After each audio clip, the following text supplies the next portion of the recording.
Good afternoon. Thanks for the introduction. So I was asked to talk to you today about genetics. So I have to start with sorry, it's not only my hair that's annoying this. I have to start with a disclaimer. I'm not a geneticist, and I'm not going to try and make you into geneticists. You'll be happy to hear about the end of this. So I'm basically going to talk a little bit about EB, about why the genes cause EB to produce the clinical findings that we see, and why it's important for us to have a look at what genes you have. I'm trying to leave enough time for questions at the end. I might not be able to answer your questions, so I apologise in advance if I can't.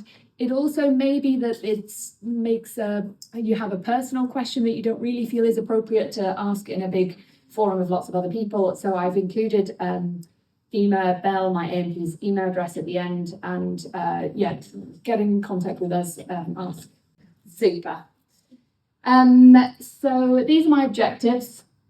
We're going to go through an introduction to EB, a little bit more closely looking at the genetics and the inheritance patterns as well, and then look a bit about why there can be a difference in severity in the same family. And then a bit about genetic testing, and then why it's helpful to know your mutation when thinking about further therapies.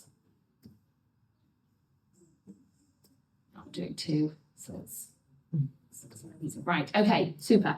So I'm only going to briefly touch on what EB is. Most of you have a very personal understanding of what EB is. We know it's inherited. We know it's rare. We know it is a problem with skin fragility. We know that there are four main subtypes, and the type of subtype of EB that you have depends on where in the layers of the skin there is a faulty protein. So this top left diagram shows you the normal layers of the skin. So up here we have the epidermis, that's this bit, and then below you have the dermis. So this is the sort of outside world, and this is inside your body. There's this purpley line here, which is a very biologically active layer. This is the basement membrane. It's also called the epidermo-dermal junction. This is an American one because they've got epidermal first, but we're more dermal-epidermal junction. And at this layer, what's happening is that the keratinocytes, the most abundant cell in the skin, is dividing and moving up. And so you're getting fresh new skin here, and then it kind of moves up and has all different processes as it goes up. We look a bit more closely here in this diagram over here. This looks really complicated. Basically what you're having is, this is looking at this basement membrane where the keratinocytes are stuck down to the dermis. And there's loads of different layers even within this, and there's loads of different things that are causing adhesion or sticking together. So it looks quite complicated. Basically you have some bits that are a bit like zips, some bits that are a bit like Velcro loops, and some bits that are a bit like super glue. So they're all working, they have independent function, different levels, which cause those layers to be stuck together. In EB, you have a faulty protein at one of those areas which is sticking them all together, and that causes, with shearing forces, that causes a disruption. That glue's not working, it's not stuck together, and therefore you have a potential space which then fills with fluid, and that's what causes a blister. Where you have the problem with the protein is what gives you it's where your blister is going to be formed. So this is EB simplex. Keratin 5, 14 are the most common, but not the only genes that can be mutated. And so this is it's more superficial. It's at the dermo-epidermal junction. It's sort of at the upper end of it. So you get a lot of keratinocytes which are dividing, as we said, and the new healthy ones. So they're still dividing below where the blister is. So you don't always get scarring. So with simplex, it tends to have lots of problems with blisters, but when they heal, they tend to go back to normal looking skin. With junctional EV, the area that you're having the problem with your protein causing the layers of the skin to stick together, that's a little bit more deeper. And so when you have the shearing forces, the disruption of the glue, which then allows the fluid to get in, that ends up being more in the layer of where you're having the cells, so of the new keratinocytes, the new cells. And so that is much more likely to cause dystrophic changes. And then with dystrophic EB, you're below the layer. So we know it's definitely going to cause scarring because it is your issue is not allowing nice healthy growth of the keratinocytes where they're dividing. So it kind of helps to understand a bit more where the faulty protein is.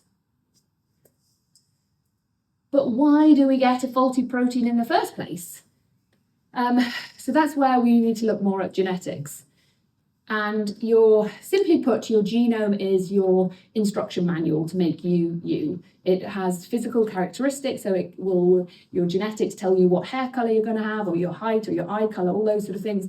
And it also encodes for inheritable diseases like EB. So your DNA, your deoxyribonucleic acid, bringing back memories of biology. You'll remember your DNA is this double-stranded helix. And you have these nucleotide base pairs. So here they're shown as colour. Sometimes it can be shown as abbreviated for they're basically they're amino acids, and they're stuck together. And the phonics teacher would say they're special friends. Basically, you have one always binds with the other. It's not a rainbow of they choose a different colour. It's always the same. And that's useful because you have this double-stranded DNA, and then when the cell is dividing, it opens up, and they separate, and then you have the same pair color comes in, and so it basically, as it unzips, you get a new forming, and you get two new ones formed, which has the same exact code which was on your original DNA. So every time the cell divides and replicates, you have the same code. So it's the same instruction manual, which is why if you have something like EB, each cell, as you get a new cell, it also codes for the faulty protein, which also gives you EB.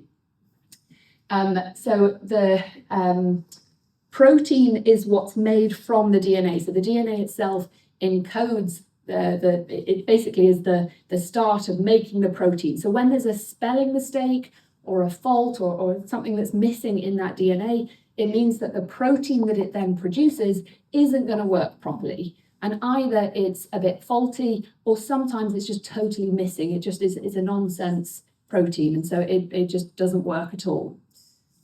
So you can kind of understand a bit more if that protein that's being produced is in the layer of the skin where you've got this adhesion, this glue sticking them together. If that's not working, then of course a bit of shearing force is going to just cause them to break apart. And then when they break apart, as I said, that fluid gets in and that makes a blister. Sorry, this is really clunky, isn't it?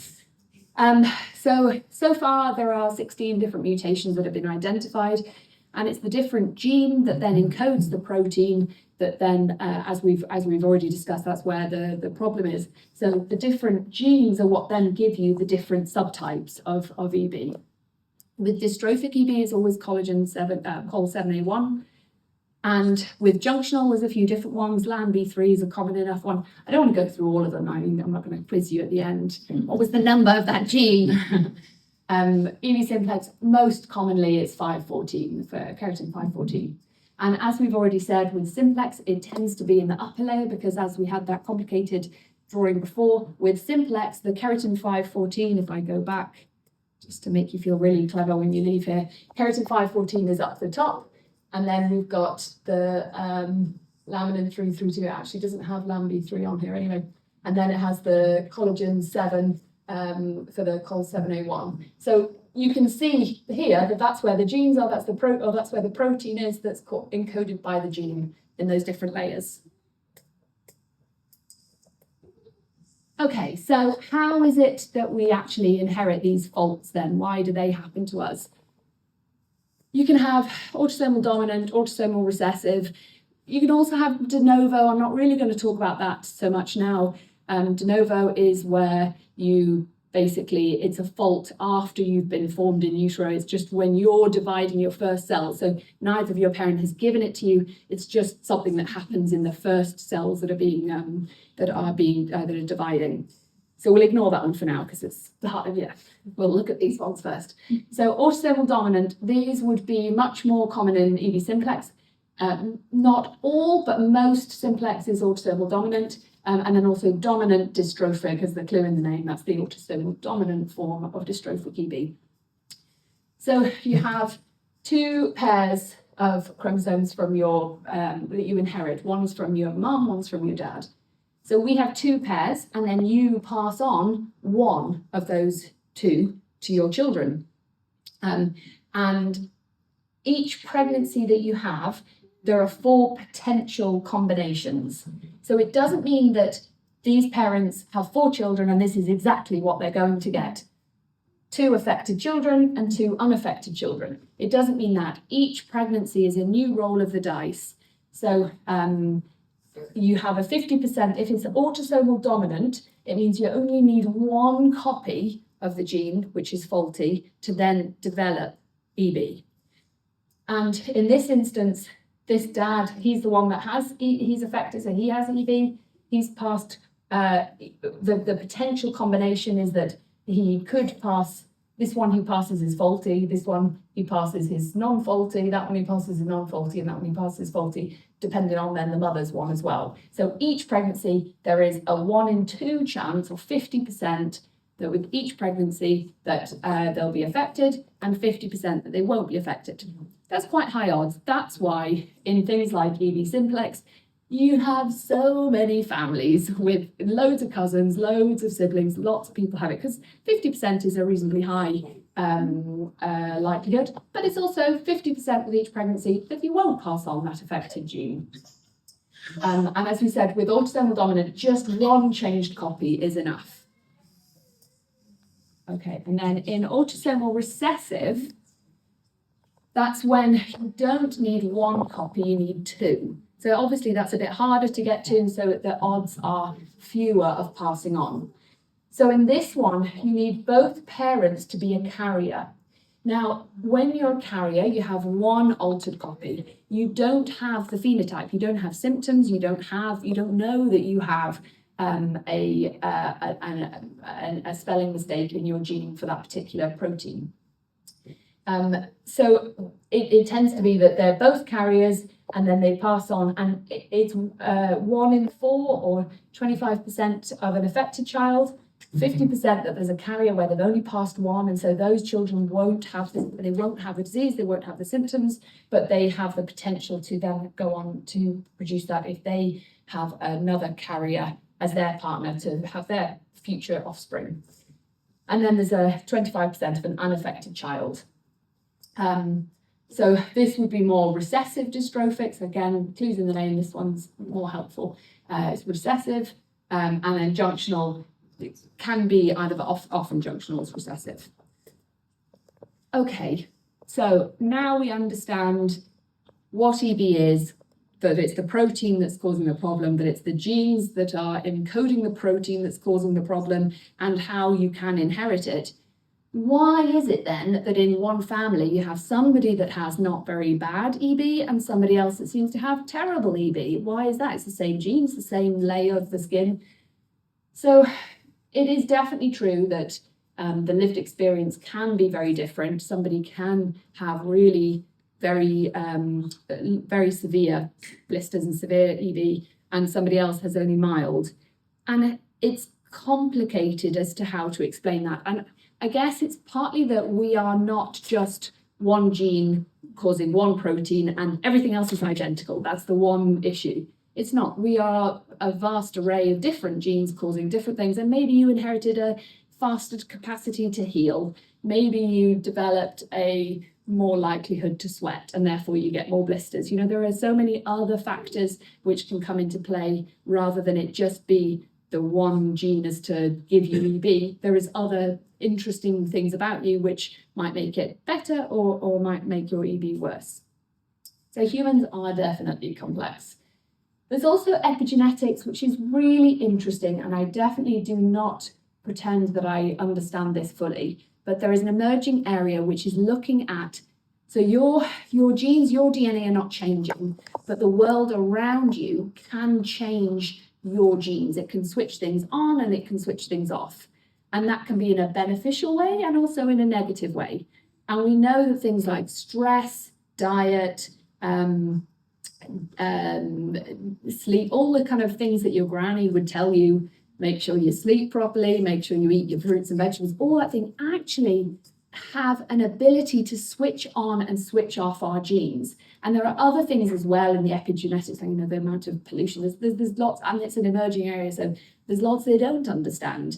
But I think it is really interesting that the world around us can also impact. Now, in a family, you would imagine that the world and the diet and lots of things are the same, but it may explain more as an adult when you're living your own choices why maybe there's a difference.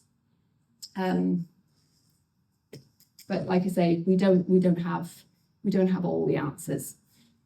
So then, looking at genetic testing, it has come a long way from when it first was that you'd have to have a biopsy. That can still be really helpful when we have a newborn baby.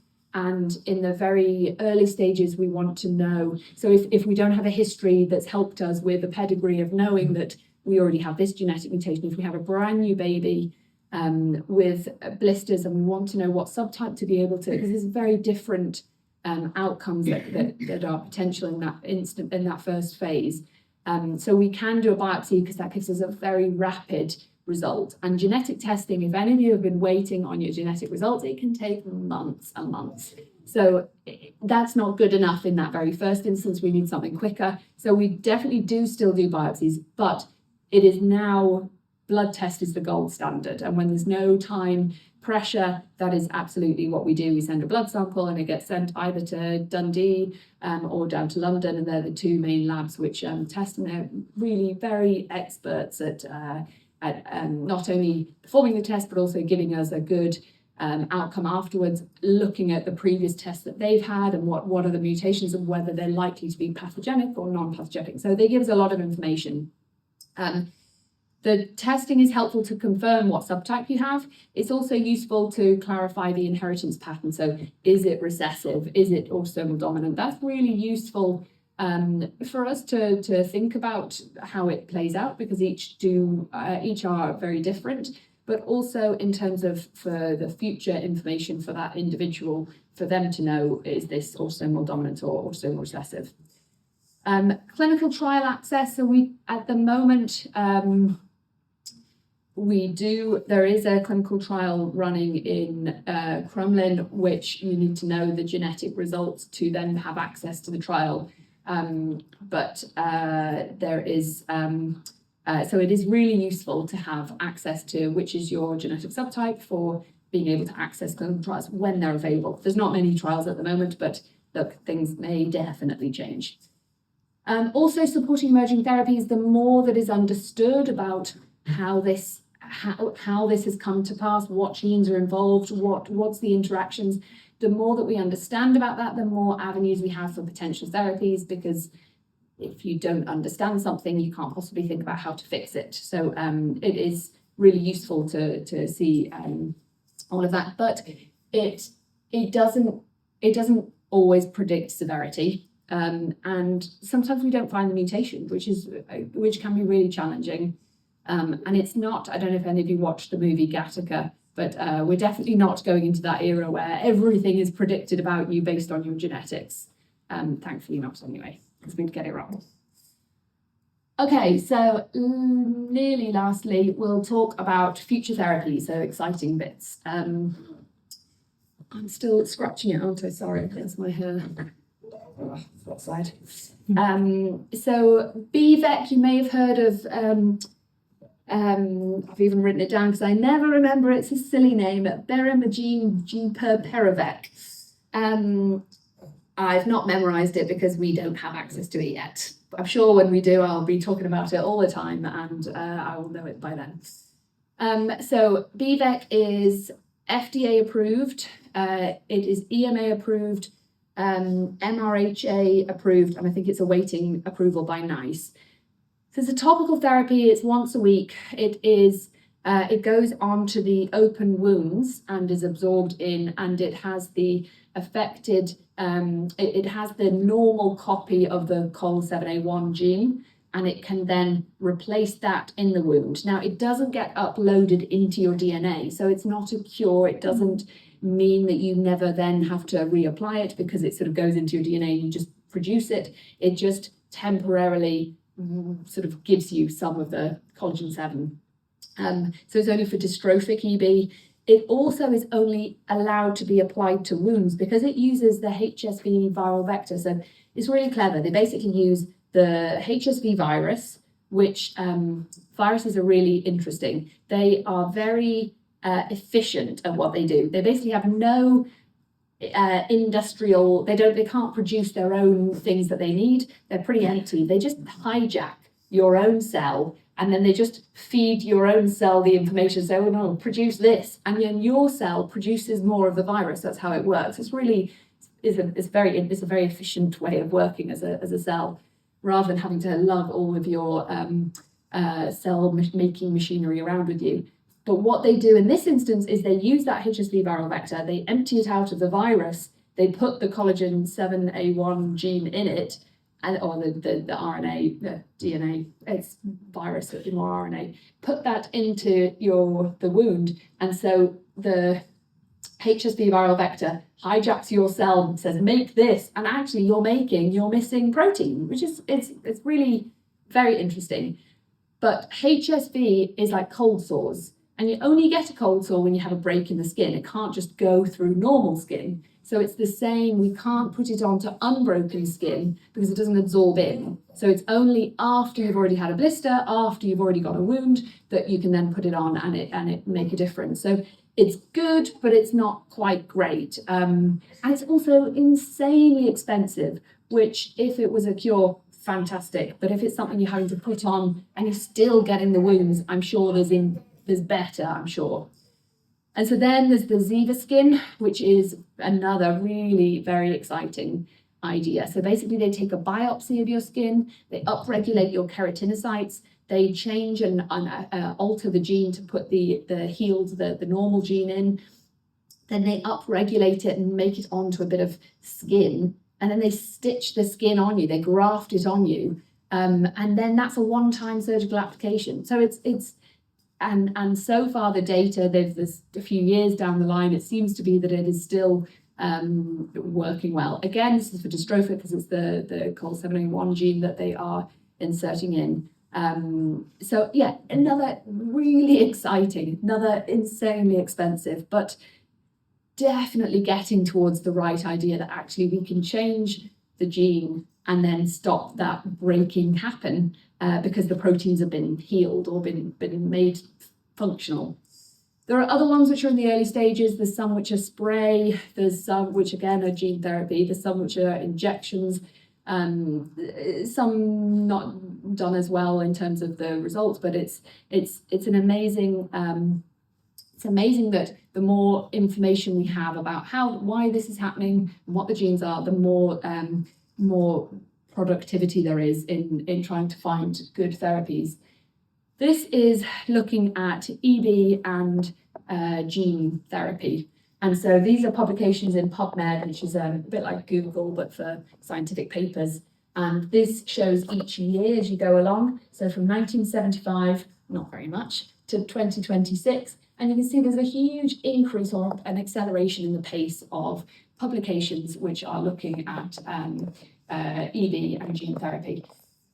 Annoyingly, for many people, a lot of the research seems to focus mainly on one of the subtypes. It's not annoying, it's great that any of the subtypes are being focused on, and it's great that any of the subtypes are getting the energy and the enthusiasm poured in.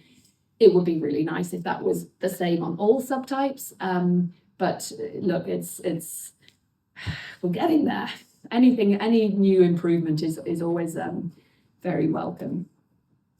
So I thought I'd stop there, but I'm very happy to take any questions. And like I said, if you have questions which you don't feel comfortable asking, I might be around for a little bit, but otherwise, Ema is, I just